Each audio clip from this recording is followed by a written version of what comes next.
dengan satu tujuan dan satu langkah, menjunjung panggilan Allah dan kasih-Nya.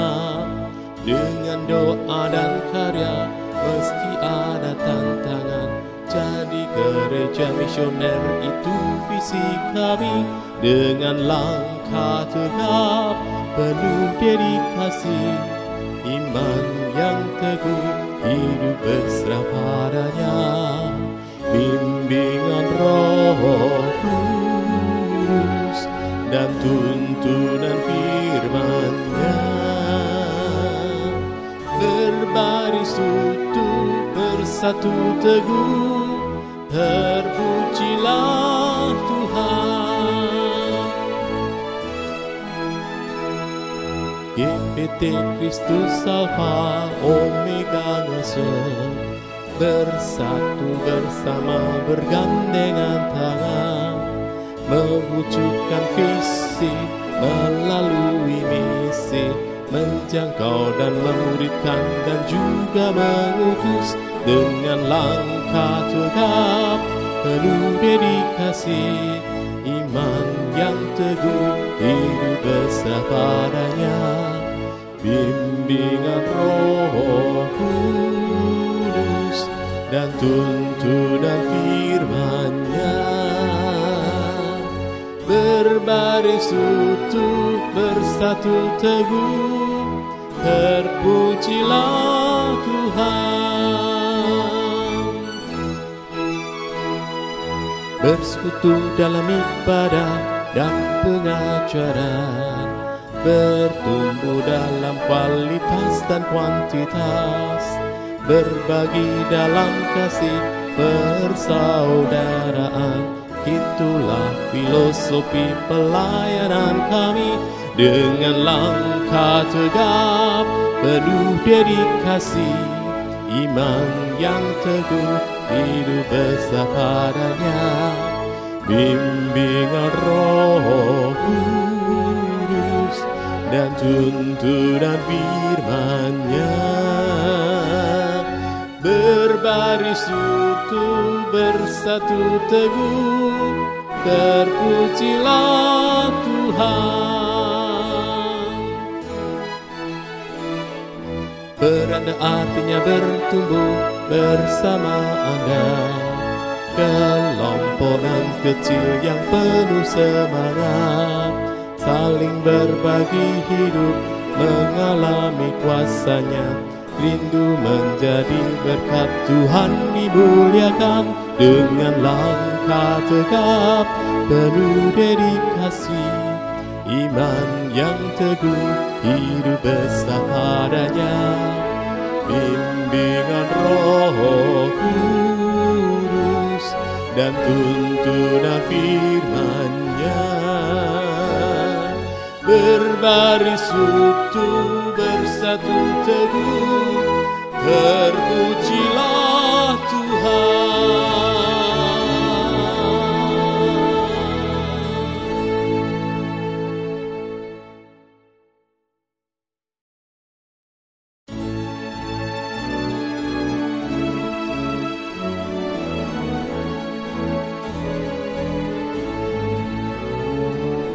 Dengan satu tujuan dan satu langkah, menjunjung panggilan Allah dan kasih-Nya. Dengan doa dan karya meski ada tantangan, jadi gereja misioner itu visi kami. Dengan langkah tegap penuh dedikasi, iman yang teguh, hidup berserah padanya. Bimbingan Roh Kudus dan tuntunan firman-Nya, berbaris utuh bersatu teguh, terpujilah Tuhan. GPT Kristus Alfa Omega Ngasem, bersatu bersama bergandengan tangan, mewujudkan visi melalui misi, menjangkau dan memuridkan dan juga mengutus dengan langkah tegap penuh dedikasi, iman yang teguh, hidup berserah padanya, bimbingan Roh Kudus dan tuntunan firman-Nya, berbaris utuh bersatu teguh, terpujilah Tuhan.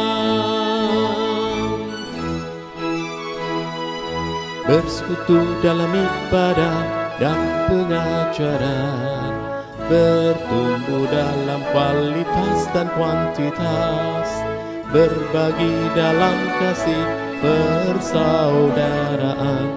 Itulah filosofi pelayanan kami, dengan langkah tegap penuh dedikasi, iman yang teguh, hidup besar padanya, bimbingan Roh Kudus dan tuntunan firman-Nya, berbaris utuh bersatu teguh, terpujilah Tuhan. Beranda artinya bertumbuh bersama Anda, kelompokan kecil yang penuh semangat, saling berbagi hidup, mengalami kuasa-Nya, rindu menjadi berkat Tuhan dimuliakan, dengan langkah tegap penuh dedikasi, iman yang teguh, hidup besar padanya, bimbingan Roh Kudus dan tuntunan firman-Nya,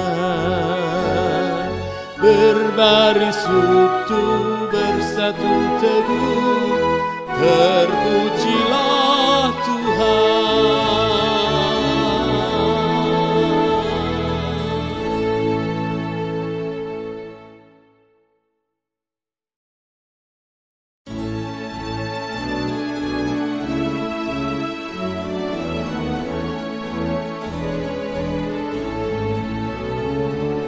Dengan satu tujuan dan satu langkah, menjunjung panggilan Allah dan kasih-Nya, dengan doa dan karya meski ada tantangan, jadi gereja misioner itu visi kami, dengan langkah tegap penuh dedikasi, iman yang teguh, hidup berserah padanya, bimbingan Roh Kudus dan tuntunan firman-Nya,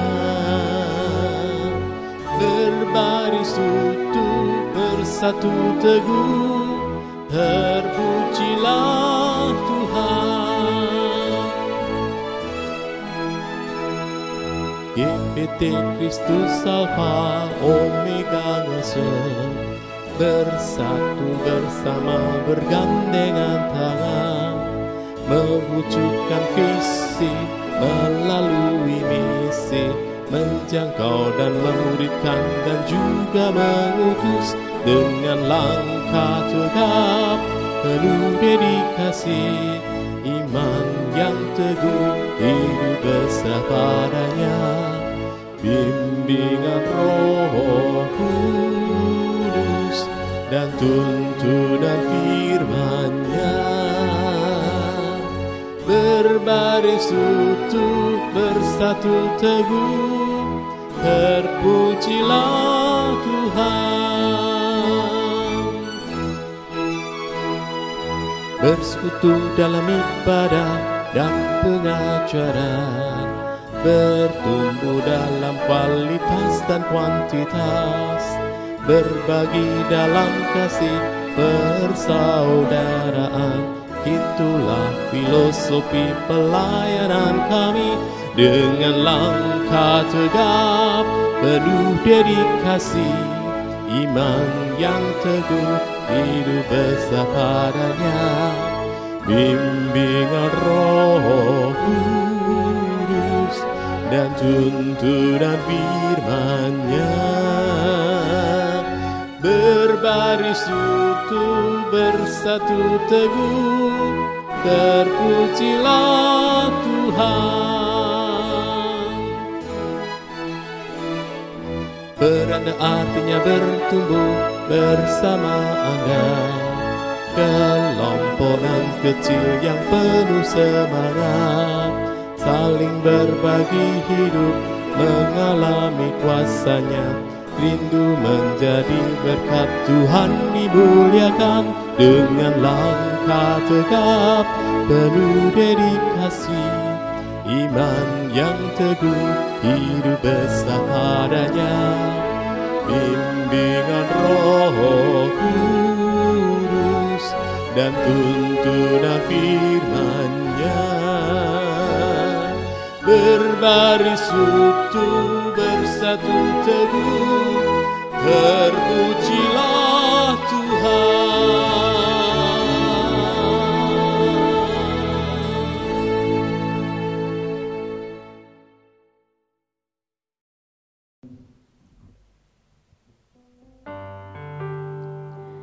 Shalom saudara yang dikasihi oleh Tuhan.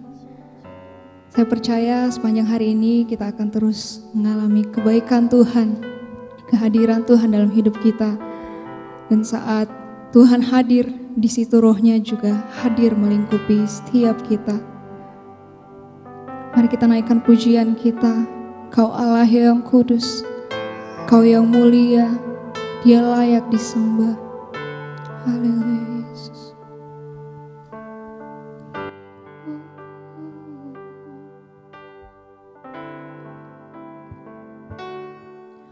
Engkau yang kudus, Engkau mulia,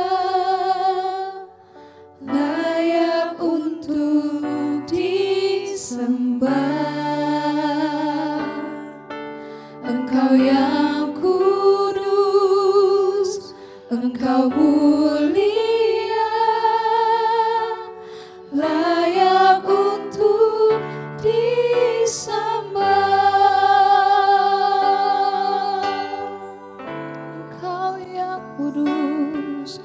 Engkau yang kudus, Engkau mulia, layak untuk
merasakan kehadiran-Mu saat ini ya Tuhan.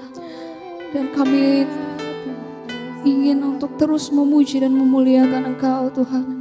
Sebab Engkau Allah yang besar, Allah yang termulia dalam hidup kami. Terima kasih Tuhan, dalam nama Yesus. Haleluya. Amin. Haleluya.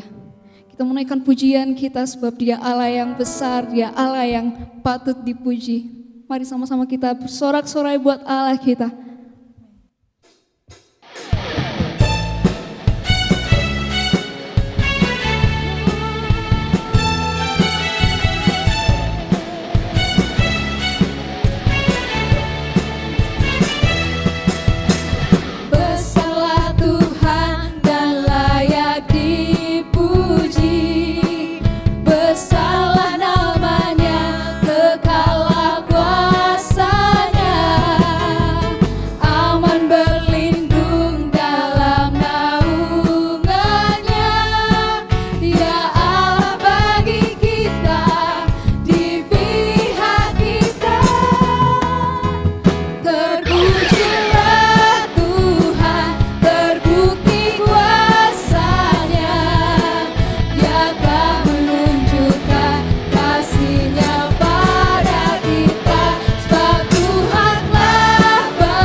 kasih ya Tuhan.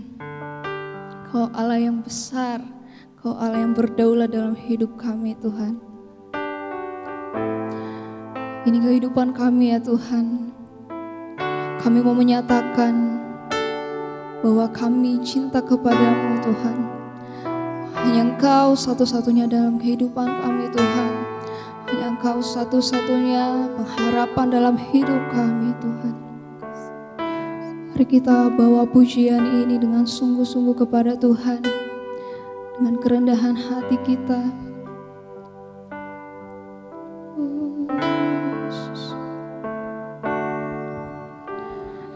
Yesus, aku cinta kepadamu. Yesus, aku cinta kepadamu. Yesus, aku cinta kepadamu. Yesusku, aku cinta. Yesus, aku cinta. Yesus, aku cinta kepadamu. Yesus, aku cinta kepadamu. Yesus,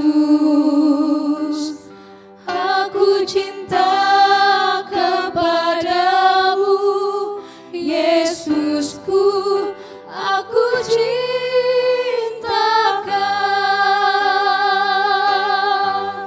dengan segenap hatiku, dengan segenap jiwaku. Hanya Engkau yang patut disembah. Yesus, tak terukur kasih-Mu. Yesus, sungguh ku cintakan. Mari dengan segenap hati kita, Yesus, aku cinta. Yesus, aku cinta kepadamu. Yesus, kami cinta kepadamu. Aku cinta kepadamu. Yesus, aku cinta kepadamu. Yesusku, aku cintakan dengan segenap hatiku, dengan segenap jiwaku. Hanya Engkau yang patut disembah.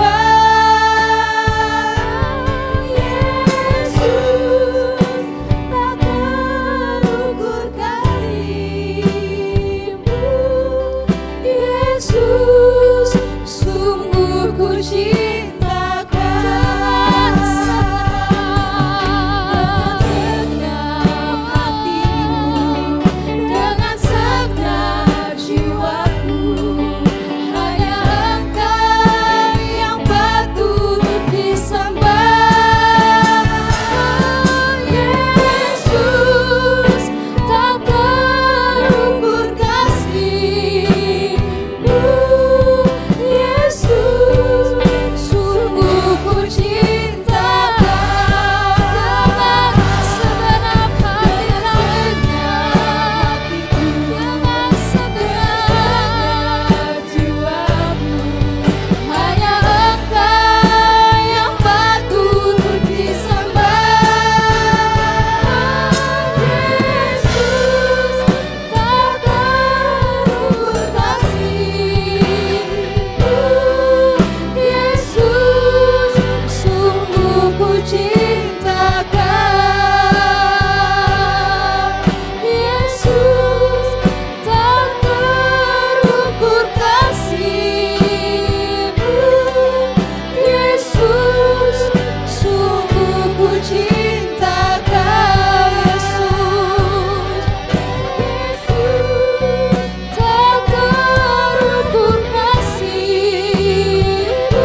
Untuk selanjutnya kami serahkan kepada hambanya.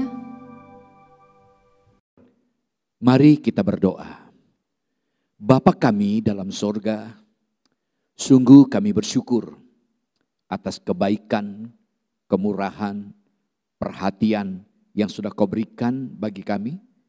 Sehingga hari ini kami boleh diberi kesempatan untuk beribadah, kami boleh memuliakan Engkau. Dan saat ini juga kami boleh diberikan kesempatan untuk kembali mendengarkan firman-Mu. Kuduskan setiap kami, layakan kami untuk mendengarkan firman-Mu. Beri pada kami kemampuan untuk fokus, menaruh konsentrasi terhadap pemberitaan firman-Mu. Karena itu kami berikan tempat secara khusus, secara spesial Engkau ambil alih, biarlah otoritas-Mu dinyatakan di saat firman-Mu berbicara. Pakai hamba-Mu yang terbatas dan lemah ini. Biarlah kuasa-Mu menyertai di saat firman-Mu dibentangkan.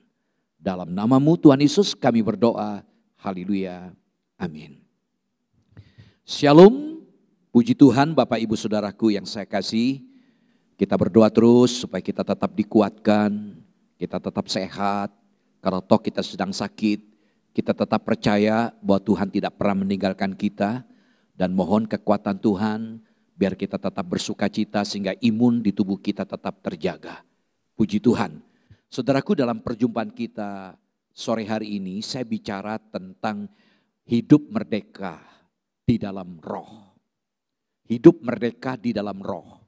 Saya membacakan 2 Korintus pasal 3. Ayat 17 sampai dengan ayat 18. Demikian firman Tuhan, sebab Tuhan adalah roh. Dan di mana ada roh Allah, di situ ada kemerdekaan.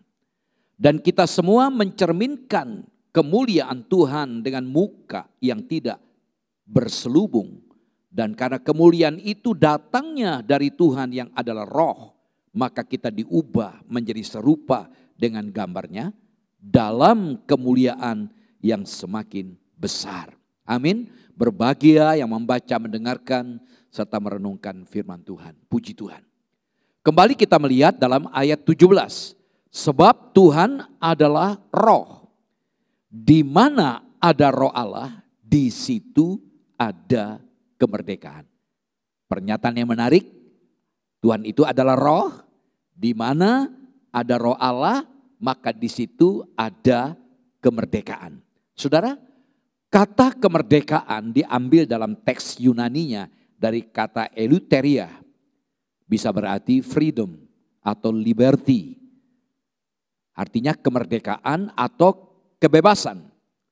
Saudaraku, kata Yunani eleuteria dalam zaman Yunani kuno ini merujuk kepada kemerdekaan dari para budak belian. Itu tradisi. Jadi budak belian karena orang itu dibeli, dijadikan budak.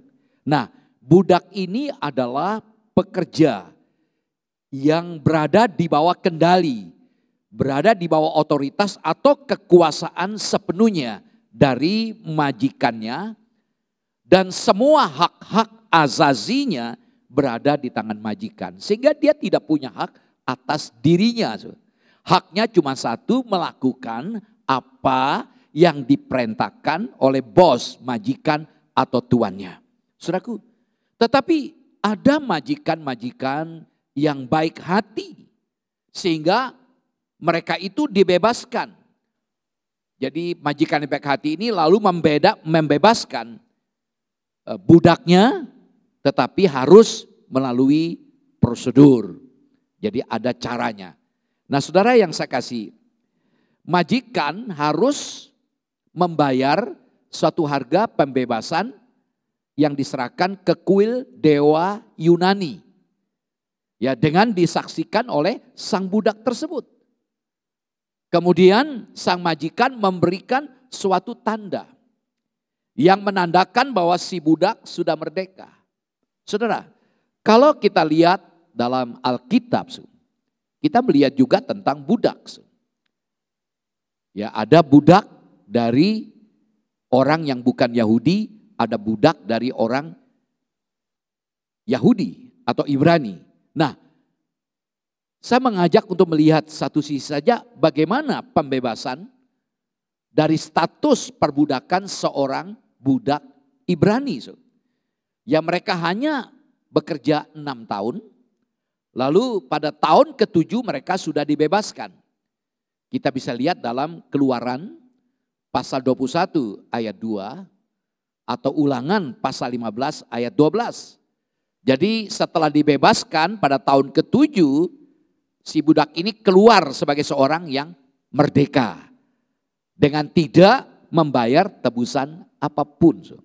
Beda dengan budak-budak non-Ibrani harus menebus. Nah saudara, kembali pada pernyataan tadi.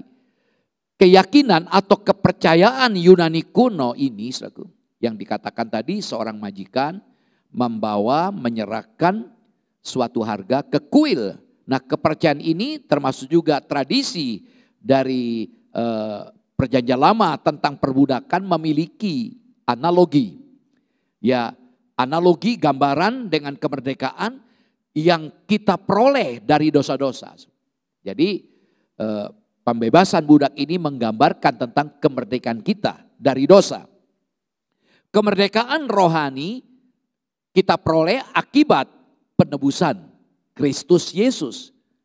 Di mana kita tahu darahnya, nyawanya dikorbankan atau dijadikan pembayar. Supaya umat manusia yang percaya kepadanya bebas dari penjajahan dosa. Roma 6 ayat 18 mengatakan demikian.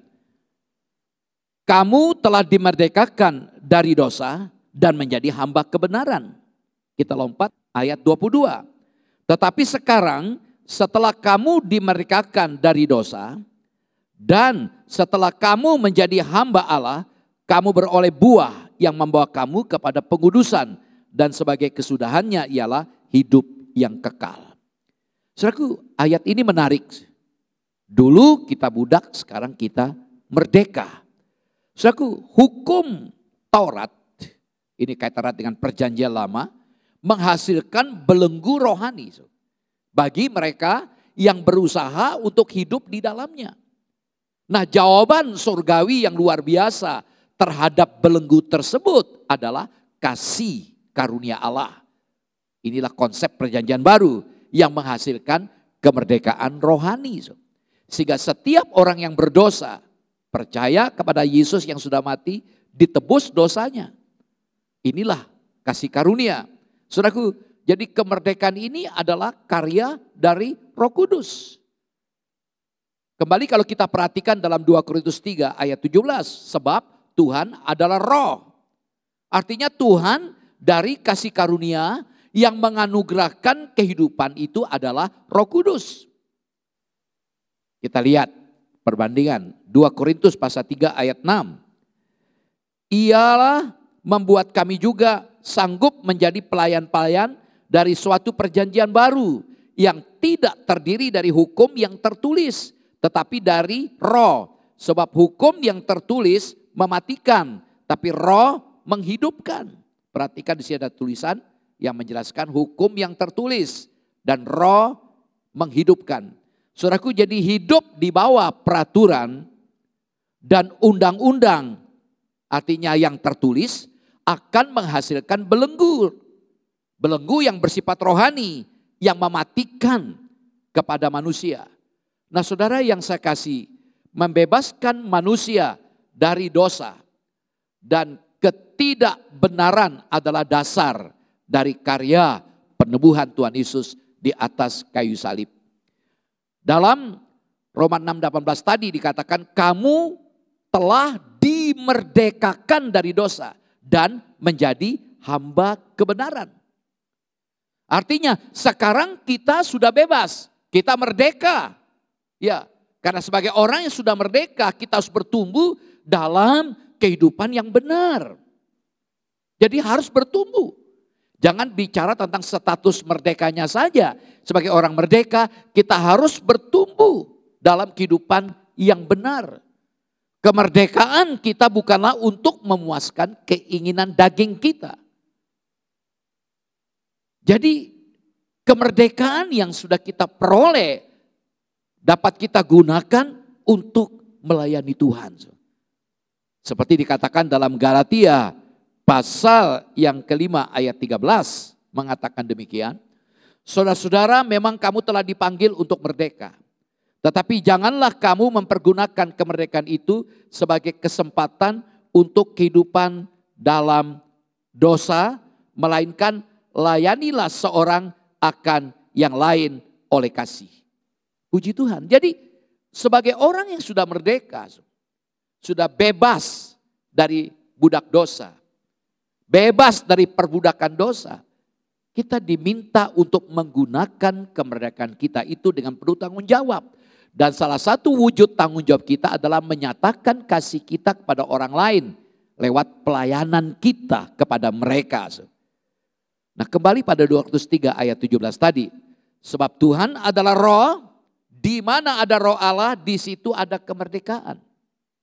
Dengan kata lain, tanpa pekerjaan Roh Kudus, maka ada perbudakan dosa yang menghancurkan. Saudaraku, kita bisa melihat dalam 2 Korintus pasal 3 ayat 13 sampai 16. Ya, sudah bisa baca nanti. Kita bisa bandingkan juga dalam Keluaran pasal 34 ayat 29 sampai dengan 33. Dalam bagian ini kita bisa melihat selaku bahwa ini dalam bagian saya bacakan ini tentang kisah Musa. Di saat Musa membawa hukum Taurat kepada orang-orang Israel. Dan yang menarik ketika Musa membawa hukum Taurat kepada orang Israel. Lalu orang-orang Israel melihat wajah Musa yang penuh dengan kemuliaan Allah. Dan Musa sampai harus menyelubungi mukanya, menyelubungi wajahnya. Karena Musa tidak bisa melihat kemuliaan Allah yang begitu mulia, begitu agung, begitu besar. Ya memang dalam perjanjian lama kita tidak mungkin bisa mampu melihat Allah. Lalu kita melihat Musa membalikkan dirinya. Ya menutup wajahnya. Karena Allah begitu mulia, begitu suci, itu jawabannya. Sementara manusia itu berdosa. Karena itu dalam khotbah di atas bukit Yesus berkata, berbahagialah orang yang suci hatinya karena mereka akan melihat Allah. Jadi tanpa kekudusan tidak mungkin bisa melihat Allah. Dan itu yang dialami oleh Musa.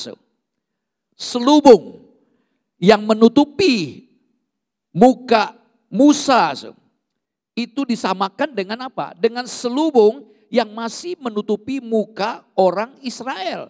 Di mana mereka masih diperbudak dengan dosa dan tidak bisa melihat keselamatan yang datang dari Tuhan Yesus Kristus. Nah, kita belajar hari ini hidup merdeka di dalam Roh Kudus itu sangat-sangat dimungkinkan oleh karena adanya pekerjaan Roh Kudus dalam kehidupan kita. Ada dua hal yang dapat kita pelajari. Pertama adalah adanya kemerdekaan dari perbudakan. Yang kedua, mengubah hidup kita supaya serupa dengan Yesus. Adanya perubahan hidup. Kita lihat dalam dua ayat ini dalam 2 Korintus pasal 3 ayat 17 dan 18. Yang pertama, hidup merdeka dalam roh menghasilkan apa? Kemerdekaan dari perbudakan. Jadi ada kebebasan, ada kemerdekaan dari perbudakan dosa.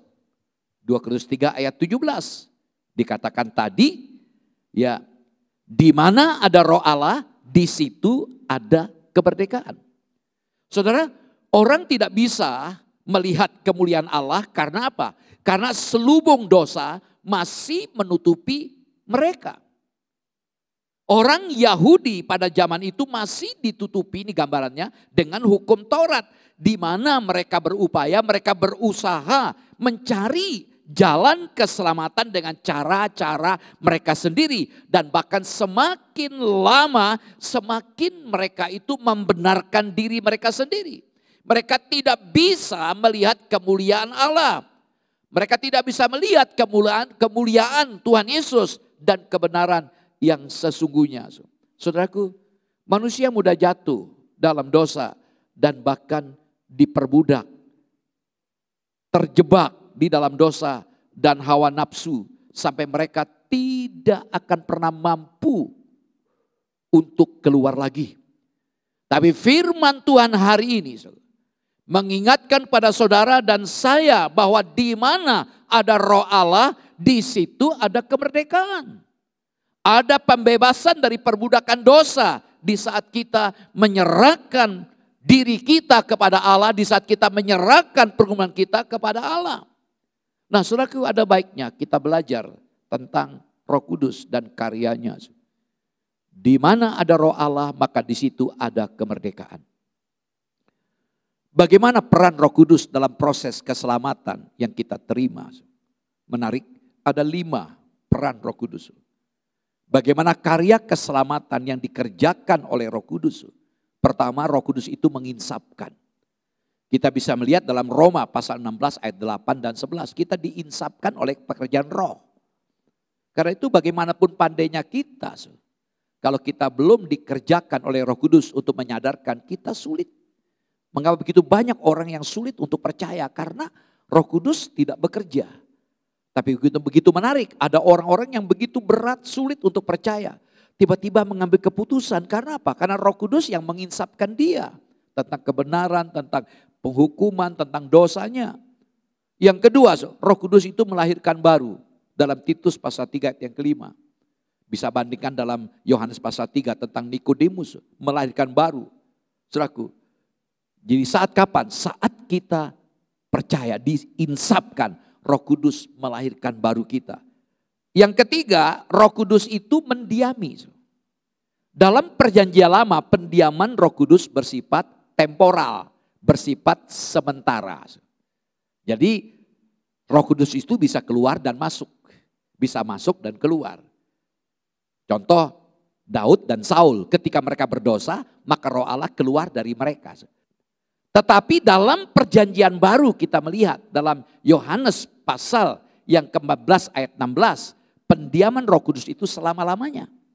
Dalam 1 Korintus pasal 3 ayat 16, ditambah dengan 1 Korintus pasal 6 ayat 19, Roh Allah itu berdiam dalam diri kita.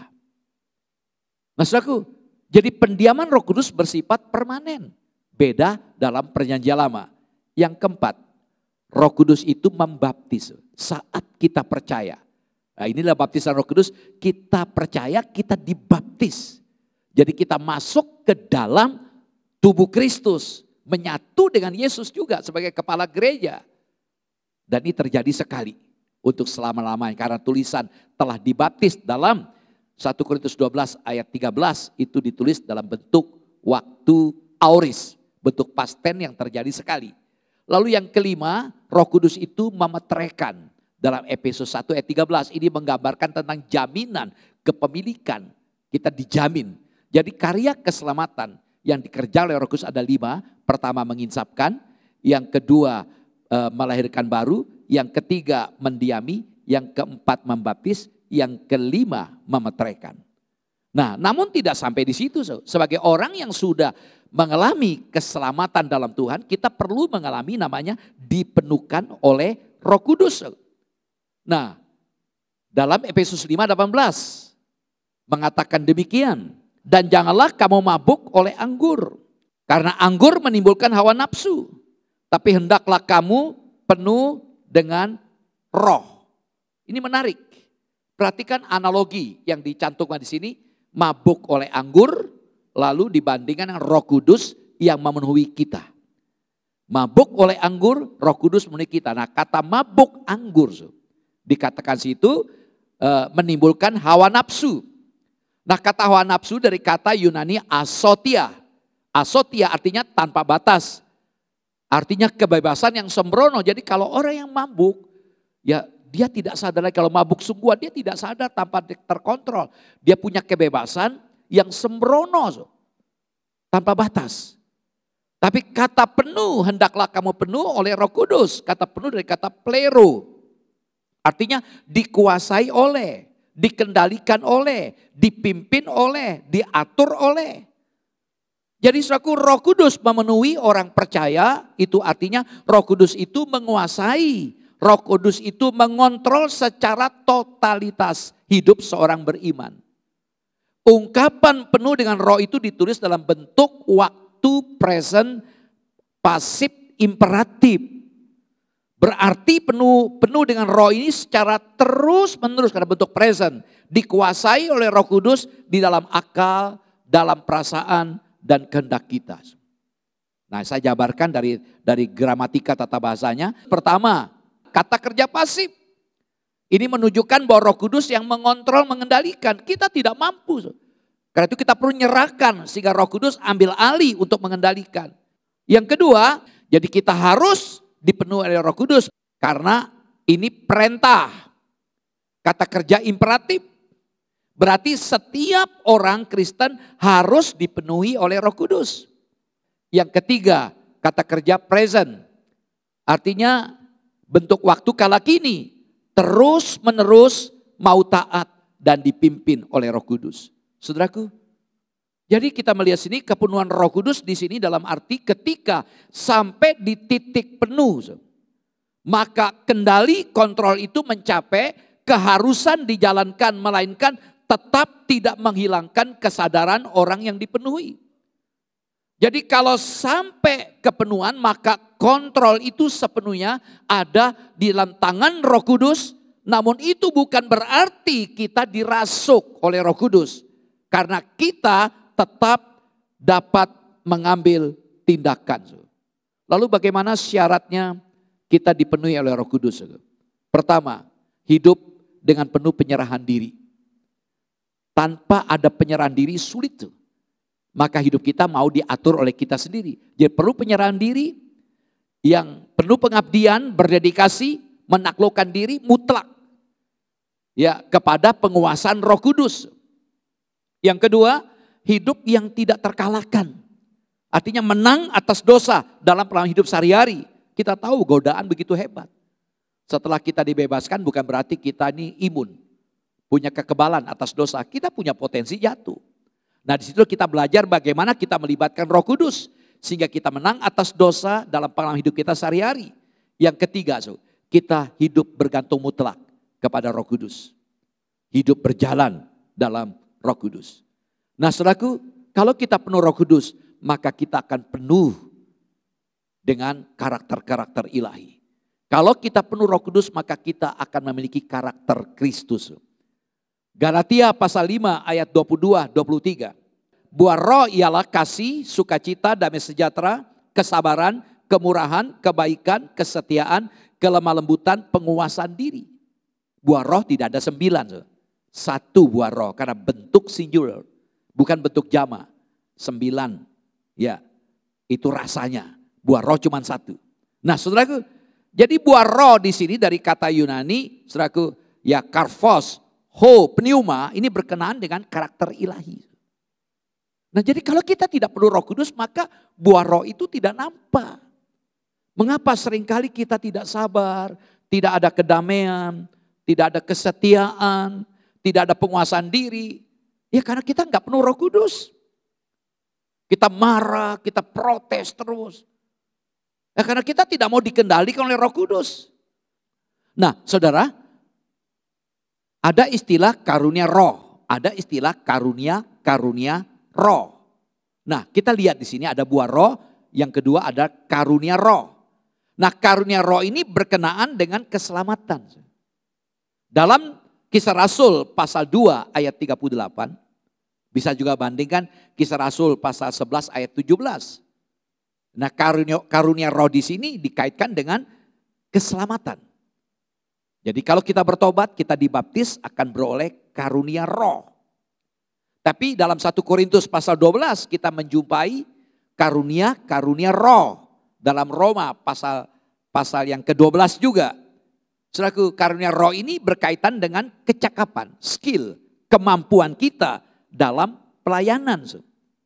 Nah saudara, kita melihat pada umumnya yang dikejar-kejar oleh orang-orang percaya, oleh orang Kristen adalah karunia roh. Ya buah roh sesungguhnya diabaikan. Yang penting kemampuannya ditonjolkan. Maka jangan kaget, orang yang punya potensi luar biasa dalam pelayanan bisa memiliki karakter yang jelek. Tapi kita perlu belajar. Buah roh harus kita perjuangkan, harus kita miliki. Saudara, jadi karakter itu lebih penting dari penonjolan kecakapan khusus yang Tuhan berikan kepada kita. Karena supaya kita memiliki karakter ilahi. Kita perlu izinkan Roh Kudus itu mengambil bagian sepenuhnya dalam hidup kita. Dalam Galatia 5 ayat 16 mengatakan demikian. Maksudku ialah hiduplah oleh roh, maka kamu tidak akan menuruti keinginan daging. Jadi kalau kita hidup oleh roh, maka kita tidak menuruti keinginan daging. Nah, kita melihat di sini bahwa kemerdekaan Kristen atau kebebasan Kristen bukan kebebasan untuk menuruti apa kata hati yang bersifat lahiriah, tetapi kebebasan untuk berjalan dalam kehidupan roh. Nah, ungkapan dalam Galatia 5 ayat 16, hidup oleh roh, itu berarti berjalan seiring dengan roh. Berjalan barengan, seiring dengan roh. Artinya tidak mendahului dan tidak pula ketinggalan. Jadi kita libatkan Roh Kudus dalam kehidupan kita. Lalu kita lihat dalam Galatia 5 ayat 17. Sebab keinginan daging berlawanan dengan keinginan roh. Dan keinginan roh berlawanan dengan keinginan daging. Karena keduanya bertentangan sehingga kamu setiap kali tidak melakukan apa yang kamu kehendaki. Perhatikan sini, keinginan daging berlawanan keinginan roh. Demikian sebaliknya, keinginan roh berlawanan dengan keinginan daging. Nah, apa maksudnya keinginan daging?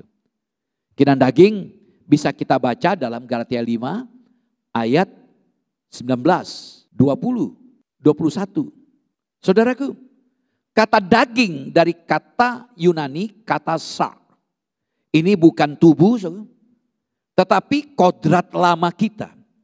Tubuh manusia tidak berdosa, bersifat netral. Bila Roh Kudus menguasai tubuh saudara dan saya, maka saudara kita hidup dalam roh. Namun jika daging menguasai tubuh saudara dan saya, maka kita hidup dalam keinginan daging atau nafsu. Saudara, ketika tubuh kita dikuasai oleh keinginan daging, maka perbuatan-perbuatan daging akan kita lakukan.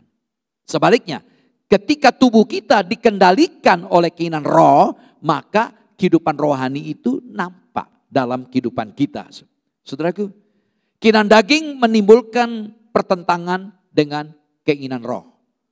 Kita bisa lihat dalam pernyataan Paulus dalam Roma pasal 7 ayat 17 sampai 21. Paulus di situ menunjukkan bahwa meskipun Taurat itu baik, Taurat begitu mulia, tetapi tidak dapat menyelamatkan manusia. Sehingga manusia tidak bisa tidak membutuhkan Tuhan Yesus. Dan kelepasan hanya bisa didapati di dalam Yesus Kristus. Saudara, pergumulan melawan kedagingan merupakan tanda pertumbuhan menuju kedewasaan rohani. Mereka yang tidak bergumul berarti tidak bertumbuh. Artinya masih tetap manusia lama yang hanyut terbawa arus zaman. Saudara, kita tentu tidak ingin demikian. Sebab itu mintalah Tuhan menguatkan kita.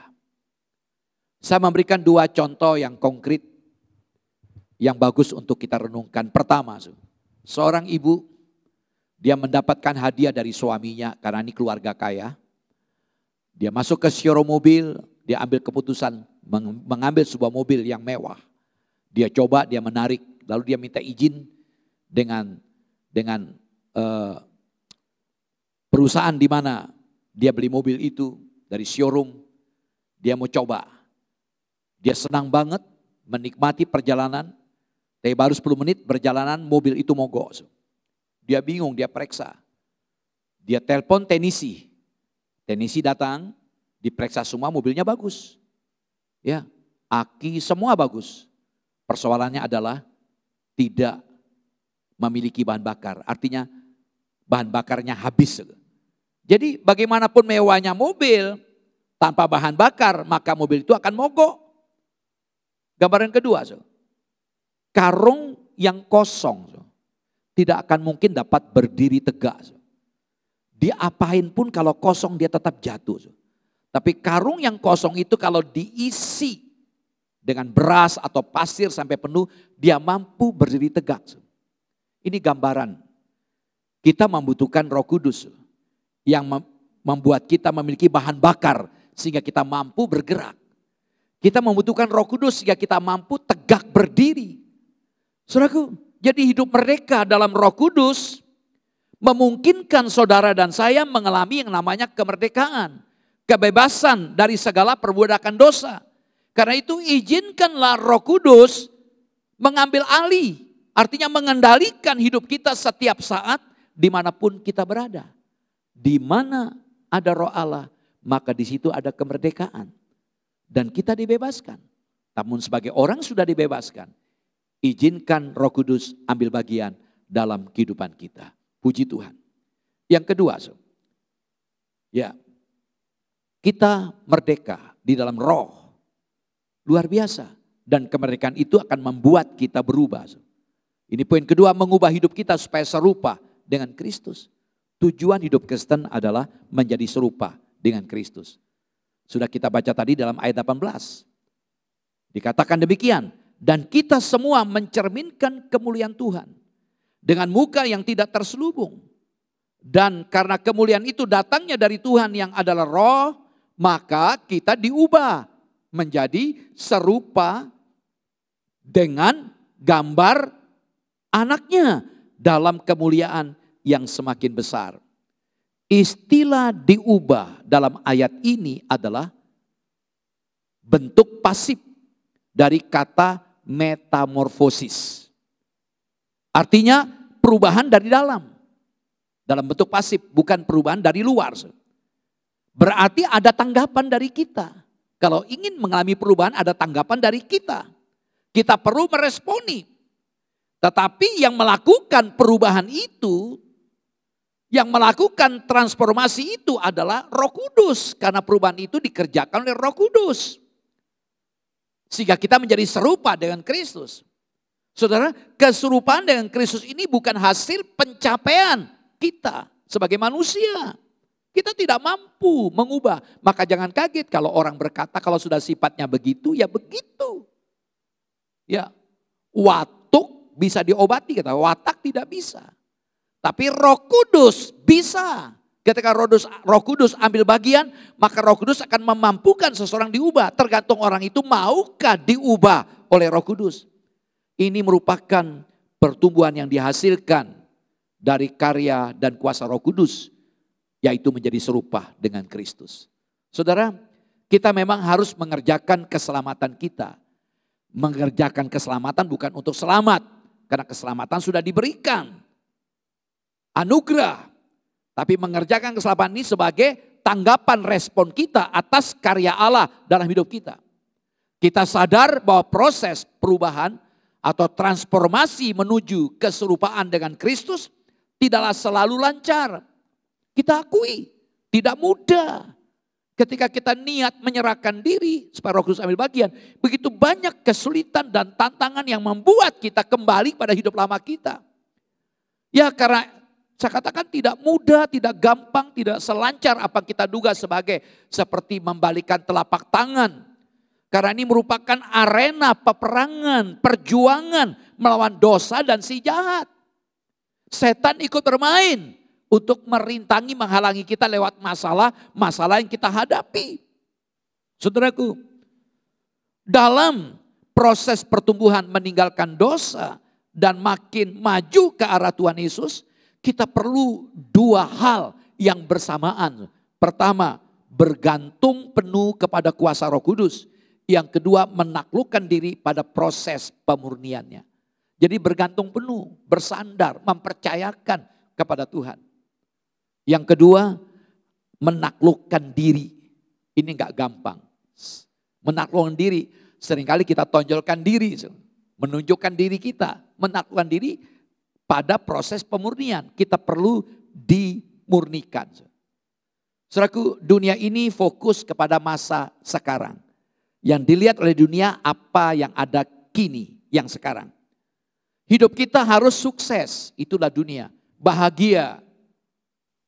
Nah, ini seolah-olah bahwa kekesenan berlawanan. Ya, tidak perlu kita berhasil, tidak perlu kita sukses, tidak perlu kita kaya. Ya, dan lain sebagainya. Tetapi kalau kita lihat, banyak tokoh-tokoh dalam Alkitab yang memimpin dan berhasil di sebuah posisi. Contohnya Daniel. Ada yang diberkati keberhasilan, kekayaan, Abraham, Ayub. Jadi kita melihat prinsip di sini sebenarnya yang benar adalah bagaimana hidup kita, bagaimana karakter kita. Allah tidak menentang kita kaya. Tapi bagaimana cara kita mendapatkan kekayaan, bukan menghalalkan segala macam cara. Jadi bagaimana hidup dan karakter kita mencerminkan kemuliaan Tuhan Yesus. Berarti perlu ada persekutuan, kedekatan, hubungan, relasi yang kita bangun, yang kita jaga bersama dengan Tuhan. Dan juga di samping itu selalu bersandar kepada Tuhan Yesus. Ayat yang menarik, Amsal pasal 3 ayat 5-6. Amsal 3 ayat 5-6, percayalah kepada Tuhan dengan segenap hatimu, dan janganlah bersandar kepada pengertianmu sendiri. Akuilah dia dalam segala lakumu, maka ia akan meluruskan jalanmu. Saudara, kita melihat di sini, kuncinya adalah mempercayai Tuhan dengan sepenuh hati. Dikatakan tadi, percayalah kepada Tuhan dengan segenap hati. Jadi percaya kepada Tuhan dengan sepenuh hati. Tidak hanya 50% hati kita. Tidak hanya 75% atau bahkan 95%. Tapi kita harus menyerahkan segenap, seantero hati kita kepada Tuhan Allah. Untuk pergi kemana Dia ingin kita pergi. Dan melakukan apa yang Dia ingin kita lakukan. Saudara, di saat kita melakukan ini, maka Tuhan akan membuat jalan kita lurus. Seperti gambar yang kita lihat ini. Mungkin jalan yang kita hadapi saat ini nampak bengkok dan penuh dengan kesulitan. Tapi saat kita menyerahkan hidup kita sepenuhnya di tangan Tuhan, maka kita akan melihat melalui kuasa-Nya jalan di depan kita itu menjadi lurus walaupun begitu banyak tantangan. Saudaraku, dan Kristus yang menyelamatkan kita. Dia jugalah yang menyediakan kebutuhan hidup kita. Di saat kita ditempahkan dalam dunia kerja kita, dalam studi, atau dimanapun kita ditempatkan, kita berada, maka kita akan mencerminkan kemuliaan Kristus. Kita diubah dari kemuliaan kepada kemuliaan melalui Roh Kudus. Ini adalah sebuah proses yang harus kita jalani. Dan proses ini berarti bukan sekejap. Kita lihat gambar ini dari ulat terus menjadi kepompong. Ulat itu menjijikan. Lalu ada di kepompong dengan butuh waktu cukup lama. Lalu setelah kepompong berubah menjadi kupu-kupu. Dan kupu-kupu begitu indah. Dari ulat menjadi kupu-kupu. Nah, ada proses, butuh waktu. Nah, seringkali kita tidak sabar di saat kita berhubungan atau berelasi dengan sesama kita atau dengan pergumulan dalam hidup kita. Saudaraku, kita terlalu cepat menyerah. Itulah keadaan kita. Kesulitan terhadapi membuat kita menyerah. Kita patah semangat. Pengharapan kita ada di dalam Tuhan. Harusnya demikian. Kita tidak akan menyerah karena kita menaruh pengharapan kita kepada Tuhan. Pengharapan itu ada saat kita membandingkan penderitaan yang kita alami dengan kasih karunia Allah dan anugerah Allah yang tak terbatas dan tak terukur itu. Sebagai contoh yang menarik, saya begitu kagum dengan Nick Vujicic. Dia seorang yang tidak punya tangan dan tidak punya kaki. Tapi dia orang pandai. Ya, Dia memiliki kesarjanaan dalam 2 bidang, akunting dan pengelolaan keuangan. Dia menjadi seorang penginjil dan motivator yang luar biasa. Saudaraku, dia bersaksi kemana-mana sehingga orang melihat bagaimana kemuliaan Tuhan melalui hidupnya. Saudaraku, tapi ingat dia punya pengalaman hidup yang sangat-sangat luar biasa. Karena dia melihat cacat dan dia sempat ingin mengambil keputusan untuk bunuh diri. Saudara, lewat pengalaman Nick ini kita belajar. Ya, dia yang tadi sempat gagal ingin bunuh diri karena dia cacat. Namun ketika dia sadari dirinya, dia juga punya potensi. Einstein berkata semua orang itu jenius.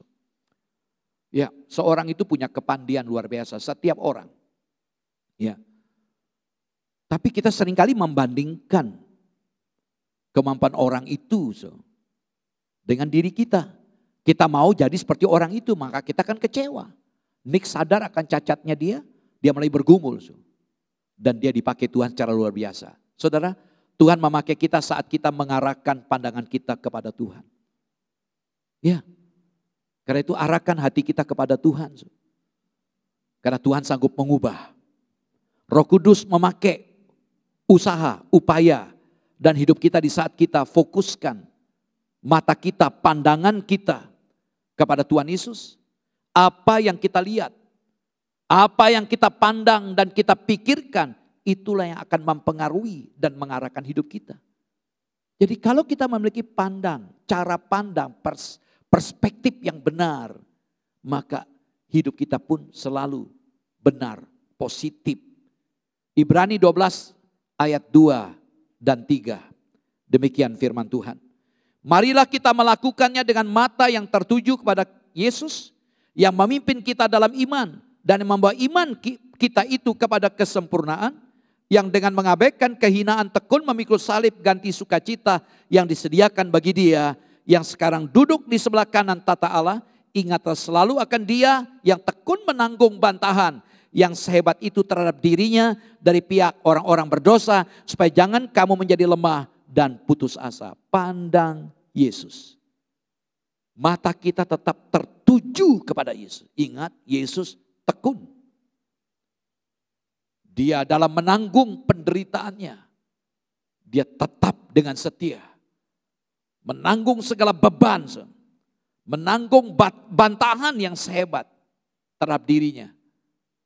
Kalau benar-benar kau anak Allah, silakan turun. Kalau Yesus mau turun bisa, tapi dia punya tujuan untuk mati. Karena tanpa kematiannya maka tidak ada penebusan dosa. Dan beliau menjadi contoh yang baik. Mari kita belajar, pandang Yesus. Berarti taruhlah pengharapan kita kepada Dia. Karena Dia sanggup mengubah kehidupan kita. Bandingkan satu ayat, Kolose pasal 3 ayat 23. Apapun juga yang kamu perbuat, perbuatlah dengan segenap hatimu. Seperti untuk Tuhan dan bukan untuk manusia. Jadi apapun yang kita lakukan, dimanapun kita ditempatkan. Kalau kita punya prinsip melakukan segala sesuatu seperti untuk Tuhan. Oh, pasti kita punya kesungguhan hati. Banyak orang bekerja karena dilihat, karena diawasi. Tapi orang yang menyadari bahwa melakukan seperti untuk Tuhan, dia akan melakukan dengan sukacita. Begitu banyak orang melayani Tuhan. Ya kalau dia senang, dia akan melayani. Kalau tidak senang, dia malas. Dia lepaskan jabatan sebagai pengurus gereja, itu contoh. Tapi kalau dia punya prinsip, menjadi pengurus seperti untuk Tuhan. Melayani seperti untuk Tuhan. Saya yakin, walaupun senang atau tidak senang, dia akan tetap melayani. Saudara, pada saat kita bekerja, biarlah mata kita tertuju kepada Tuhan Yesus. Dan melakukannya juga untuk Tuhan Yesus. Di saat kita hanya melakukan apa yang kita inginkan, apa yang kita maukan untuk diri kita sendiri, maka kita lama-kelamaan pasti akan lelah, capek, dan karakter kita semakin lama semakin jauh dari Tuhan Yesus. Ini fakta dan bukti. Saudaraku, sebuah refleksi untuk kita berdiam diri sejenak. Adakah waktu kita berikan untuk Tuhan Yesus? Ataukah kita hanya fokus kepada hal-hal yang lain? Ubahlah pusat kehidupan kita hanya kepada Tuhan Yesus. Dan di saat perubahan itu terjadi dari dalam melalui pertolongan dari Roh Kudus, kemuliaan Tuhan akan tercermin melalui kehidupan dan karakter kita. Saudaraku, Roh Kudus akan mengubah hidup saudara dan saya supaya serupa dengan Tuhan Yesus. Apakah yang saudara pikirkan setiap hari? Apa yang saudara lihat setiap hari? Adakah Tuhan Yesus di dalamnya? Tuhan Yesus memberkati. Mari kita datang kepada Tuhan.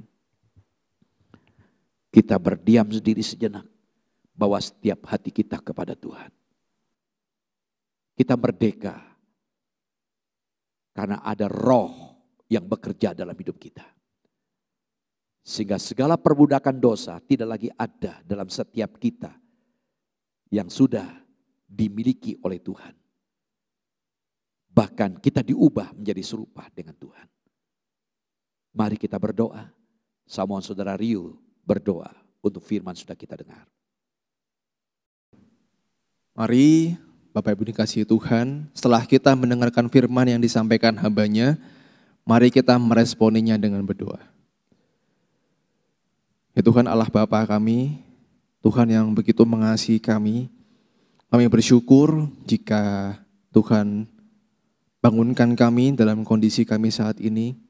Kami boleh dalam kondisi yang baik, dalam kondisi yang kuat, dan kami bahkan dapat mengikuti ibadah pada hari ini. Kami pun bersyukur untuk firman yang disampaikan oleh hamba-Mu. Biarlah firman ini Tuhan boleh kami hidupi. Biarlah segala teguran yang ada boleh kami lakukan dalam kehidupan kami Tuhan. Biarlah di tengah-tengah peringatan kami untuk kami memperingati bangsa kami ya Indonesia yang tercinta ini merdeka. Kami dapat melakukan bagian kami sebagai seorang warga yang bertanggung jawab. Kami bersyukur Tuhan telah melepaskan kami dari segala hukum. Tapi biarlah Tuhan dalam segala anugerah yang Tuhan telah karuniakan bagi kami ini Tuhan, kami dapat mewujudkan rasa terima kasih kami Tuhan dengan kehidupan kami yang mengasihi Engkau. Biarlah kami dapat menjadi terang-Mu di orang-orang sekitar kami Tuhan, di tengah bangsa kami ini Tuhan, agar orang-orang lain juga dapat mengenal Engkau sebagai Tuhan yang benar. Terima kasih untuk firman-Mu yang telah disampaikan oleh hamba-Mu. Kiranya Tuhan yang memberkati pelayanannya, Tuhan yang memberkati keluarganya, Tuhan yang akan memberkati gerejanya dan apapun yang dikerjakannya saat ini. Berdoa untuk jemaat-Mu, Tuhan kiranya Tuhan yang akan menguatkan kondisi mereka saat ini, Tuhan yang akan terus pimpin supaya kehidupan mereka ada di dalam kebenaran firman. Terima kasih Tuhan, terima kasih. Dan nama Tuhan Yesus kami sudah berdoa dan juga bersyukur. Amin. Saudara, mari kita memproklamasikan iman kita sesuai dengan pengakuan iman rasuli. Mari kita bangkit berdiri, kita katakan bersama-sama. Pengakuan iman rasuli.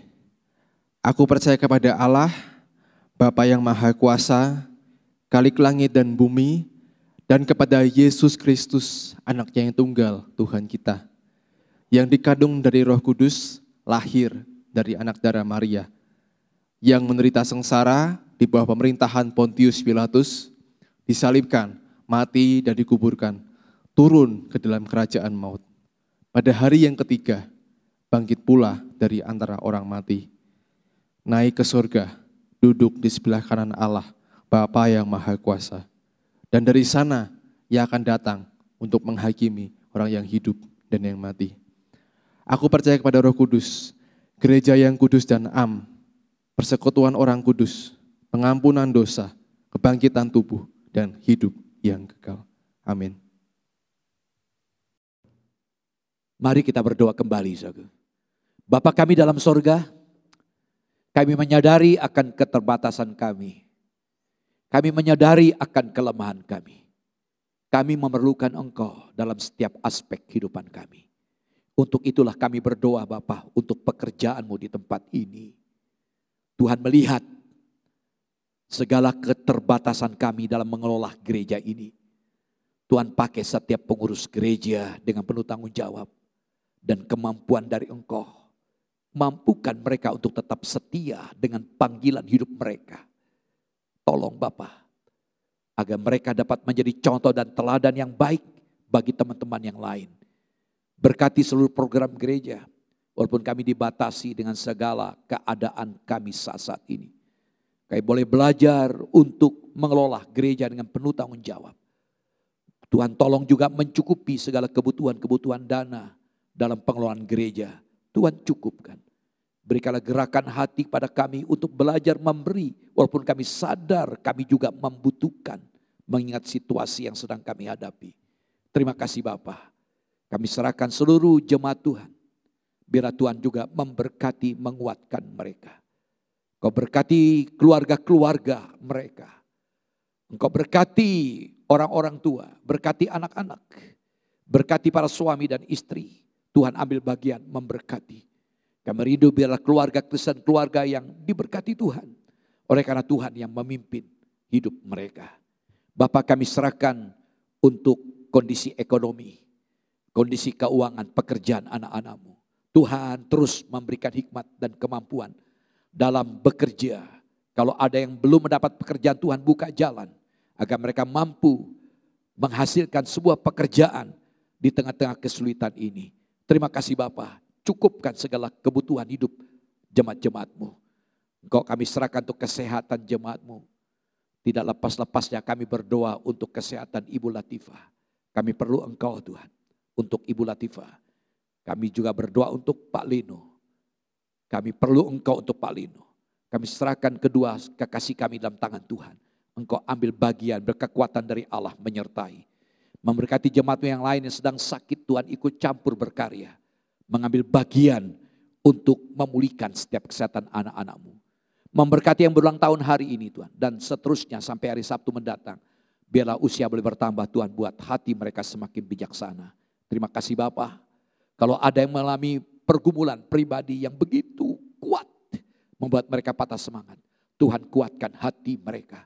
Biar mereka tetap memandang Engkau. Melihat kemuliaan-Mu dalam hidup mereka. Terima kasih Bapa. Kami serahkan negara kami Indonesia dalam tangan-Mu. Terutama dalam persiapan merayakan ulang tahun kemerdekaan. Tuhan menjaga negara kami. Biar kami tetap bersuka cita dalam perayaan ulang tahun kemerdekaan negara kami ini. Berkati Bapak Presiden, Wakil Presiden, para pejabat-pejabat dari pusat sampai ke daerah. Baik eksekutif, legislatif, yudikatif, Tuhan ikut ambil bagian. Biarlah penegakan hukum, keamanan, politik diberikan bagi negeri kami yang kami cintai ini. Kami serahkan gugus tugas dan para nakes dalam tangan Tuhan. Dari pusat sampai ke daerah, Tuhan ikut campur berkarya. Seluruh penderita-penderita COVID, baik yang ada rumah sakit maupun di isolasi mandiri, Tuhan jamah dalam nama-Mu Tuhan Yesus. Kami bersyukur Bapa, ada banyak hal yang tidak sempat kami doakan. Biarlah Engkau sempurnakan doa kami ini. Kami yakin Engkau sudah mendengar doa kami. Dan kami alaskan doa kami ini dalam nama-Mu Tuhan Yesus yang sudah mengajar kepada kami untuk berdoa. Bapa kami yang di sorga, dikuduskanlah nama-Mu, datanglah kerajaan-Mu, jadilah kehendak-Mu di bumi seperti di sorga. Berikanlah kami pada hari ini makanan kami yang secukupnya. Dan ampunilah kami akan kesalahan kami seperti kami juga telah mengampuni orang yang bersalah kepada kami. Dan janganlah membawa kami ke dalam pencobaan, tapi lepaskanlah kami daripada yang jahat. Karena Engkaulah yang empunya kerajaan dan kuasa dan kemuliaan sampai selama-lamanya.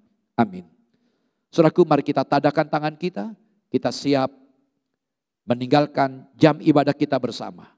Kita siap untuk menjadi berkat, menjadi saksi dimanapun kita berada. Pulanglah, tinggallah jam ibadah kita ini. Dan terimalah berkat Tuhan. Tuhan memberkati engkau dan melindungi engkau. Tuhan menyinari engkau dengan wajahnya. Dan memberi engkau kasih karunia. Tuhan menghadapkan wajahnya kepadamu dan memberi engkau damai sejahtera dari sekarang sampai selama-lamanya. Terimalah berkat damai sejahtera dari Allah Bapa, kasih karunia dari Allah Anak dan persekutuan Roh Kudus. Dalam nama Tuhan Yesus Kristus. Amin. Shalom. Shalom, Shalom.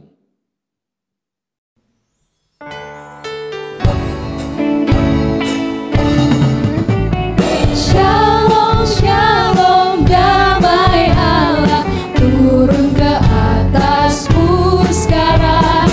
Shalom, shalom, damai Allah sekarang dan selamanya. Seperti sungai yang mengalir, lembut gemercik, seperti burung merpati, damai surgawi. Shalom, shalom, diberkatilah kau sekarang. Berkat atas Bapa, Putra dan Roh Kudus. Amin.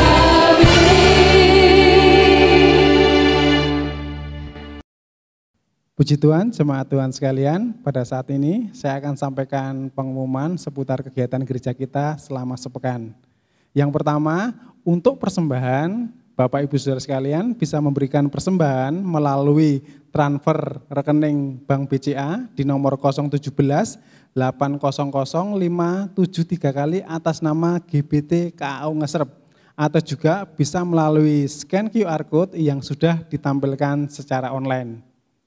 Yang kedua, untuk menara doa, minggu ini akan kita adakan pada hari Rabu tanggal 18 Agustus 2021 pukul 19 waktu Indonesia Barat dengan tema kesukaran dan maknanya bagi orang percaya. Dan menara doa ini akan dilayani oleh Bapak Pendeta Henoh Edi Haryanto. Akan dilaksanakan secara online melalui channel YouTube GBT Ngesrep. Jadi Bapak Ibu Saudara sekalian, mari bersama-sama kita bergabung di channel YouTube GBT Ngesrep pada hari Rabu tanggal 18 Agustus 2021 jam 7 malam dalam acara Menara Doa. Kemudian untuk ibadah raya Minggu tanggal 22 Agustus 2021 dilaksanakan 2 kali, yaitu jam 7 pagi dan jam 17 waktu Indonesia Barat, dan dua-duanya dilakukan secara online melalui channel GBT Ngesrep. Kemudian yang selanjutnya yang tidak kalah pentingnya, bahwa sampai saat ini kami terus mengadakan open recruitment bagi setiap jemaat yang rindu untuk melayani. Mari bisa bersama-sama bergabung untuk terlibat dalam pelayanan yang ada di gereja kita melalui open recruitment yang ada, yang bisa didaftarkan untuk teman-teman semua yang mau bergabung melalui di bit.ly/oprek-gbt3. Jadi silahkan kita semua yang mau bergabung untuk bersama-sama melayani, silahkan bergabung dalam open recruitment ini. Kemudian yang juga perlu kita ingat bahwa gereja kita punya rangkaian sosial media yang cukup lengkap, dan di sini kita bisa banyak mendapatkan renungan, kemudian juga ada acara-acara ibadah yang pernah kita lakukan, dan juga hal-hal menarik yang bisa menjadi berkat bagi kita semua. Jadi silahkan kita semua boleh melihat-lihat di sosial media GBT Ngesrep, baik melalui Instagram, Facebook, TikTok, maupun juga YouTube. Saya percaya ini akan memberkati kita semua. Dan selanjutnya, selama masa pandemi ini, marilah kita tetap bersama-sama mematuhi protokol kesehatan yang sudah ditentukan buat kita, memakai masker, mencuci tangan, menjaga jarak, menjauhi kerumunan, dan juga mengurangi mobilitas. Kita percaya dan kita terus berdoa agar kiranya Tuhan menolong sehingga wabah COVID-19 ini boleh segera berakhir. Dan yang terakhir, seandainya ada di antara kita yang terjangkit atau terinfeksi COVID-19, mari tetap tenang, segera kita periksa dan mohon diinformasikan ke gereja supaya kita semua bisa mendukung dalam doa dan juga supaya kita semua bisa mengantisipasi supaya tidak terjadi penyebaran di jemaat. Karena ketika Anda sehat, seluruh jemaat juga sehat.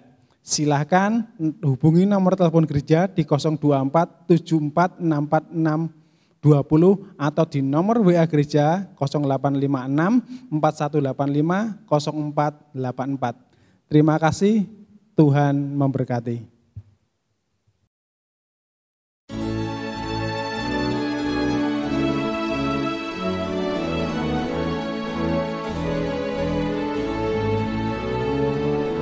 Dengan satu tujuan dan satu langkah, menjunjung panggilan Allah dan kasih-Nya. Dengan doa dan karya, meski ada tantangan, jadi gereja misioner itu visi kami.